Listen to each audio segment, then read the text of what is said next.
Olá pessoal, tudo bem?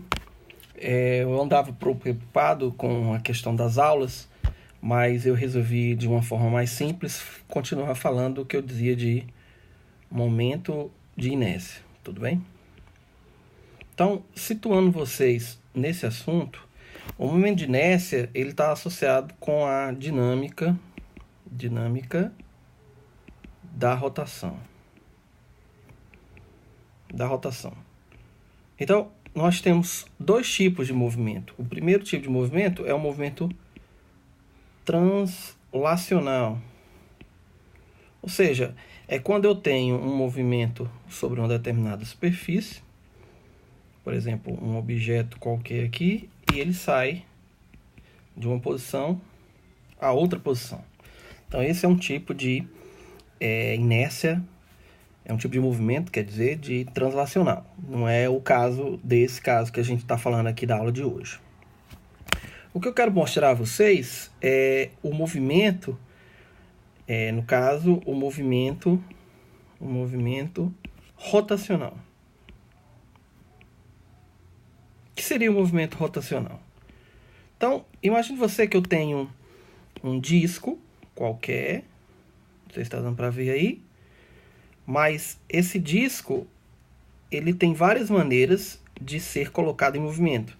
Então, dependendo da aplicação de uma determinada força F1 no lado desse objeto, ou uma determinada força no lado desse outro objeto, esse corpo, tá, de raio R, ele vai entrar em um certo movimento rotacional.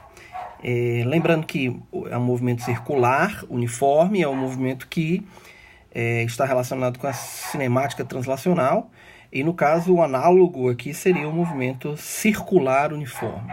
Então, movimento retilíneo uniforme na inércia translacional e o movimento circular uniforme na cinemática rotacional. Pois bem, então imagine você que eu tenho um determinado corpo, uma espécie de uma batata, não importa o que é, e esse corpo ele está localizado em um determinado ponto do espaço, onde eu posso colocar sobre ele os eixos x, y. Então, se você observar aí, eu tenho os três eixos Z, o eixo X e o eixo Y. Esse aqui seria o eixo Y e esse aqui o eixo X. Então, imagine você que se eu olhasse esse corpo por cima, se eu olhasse ele por cima, então eu vou colocar duas partículas primordiais nesse corpo. Uma partícula I e uma partícula mais distante, J. E existe uma linha que liga essas duas partículas, essa distância aí que eu estou colocando em forma de uma seta. Então, pense bem, então esse corpo ele é um corpo fixo, então ele pode ser colocado em rotação. Não estou mais levando em consideração os movimentos uniformes ou movimentos circulares puros de partículas de corpos pequenos. No caso, aqui a gente está levando em consideração o movimento de um corpo rígido. Então, um corpo rígido. O que seria um corpo rígido? Então, um corpo rígido é aquele corpo que é homogêneo, né? Ou seja, tem todas as distribuições de massa igual. Em contrapartida, as dimensões dele não podem ser desprezadas. Então, o que a gente leva em consideração é que as dimensões são importantes, ok? Então, o corpo rígido ele é um corpo extenso, também chamado assim, e eu não posso estudá-lo apenas como um corpo como se fosse um ponto material. Então, por isso que eu coloquei aqui, você pode ver aí, eu coloquei duas partículas apenas, mostrando que esse corpo, na verdade, ele vai ser composto de N partículas, tudo bem? N partículas interagentes, ligadas, e se é assim que eu posso falar.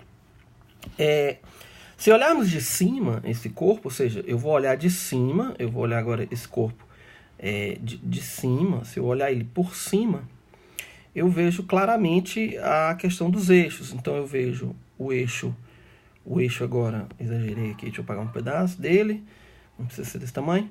Eu tenho aqui o eixo X e aqui o nosso eixo Y. Então, quando eu estava olhando de cima, existia para nós aí nesse corpo uma linha de referência. Então aqui eu vou chamar de linha de referência. O que era essa linha de referência? Essa linha de referência é onde estava presente lá anteriormente os nossos pontos I, né, o pedaço de um ponto, o nosso ponto I e o nosso ponto J, visto de cima, o nosso ponto J. Então, esses corpos estão simbolizando apenas uma parte, digamos assim, infinitesimamente pequeno de todo o corpo. Então, tem um ângulo θ no qual eles podem girar e cada uma tem um deslocamento espacial. Eu vou chamar aqui de SJ e esse de SI. Mas observe que cada uma delas está afastada de uma distância R, do eixo central, que no nosso caso aqui seria o eixo de quê? O eixo de rotação. O eixo no qual o objeto está sendo rotacionado. Tudo bem? Então, como ele está sendo rotacionado em cima desse eixo Z, que aqui não dá para ver, obviamente, mas o eixo Z ele estaria aqui, né? Ele estaria saindo aqui do plano. Essa representação de uma bolinha com ponto é a representação do corpo do eixo que sai do plano. A gente não está conseguindo ver o plano porque a gente está olhando de cima. Ou melhor, não está conseguindo ver o eixo porque a gente está olhando de cima. Então, esse corpo ele vai girar nesse sentido, né? Então, assim, estou tentando fazer de uma forma mais simples. Ele vai girar em cima desse eixo Z, sobre o eixo Z. Então é importante lembrar que todas as rotações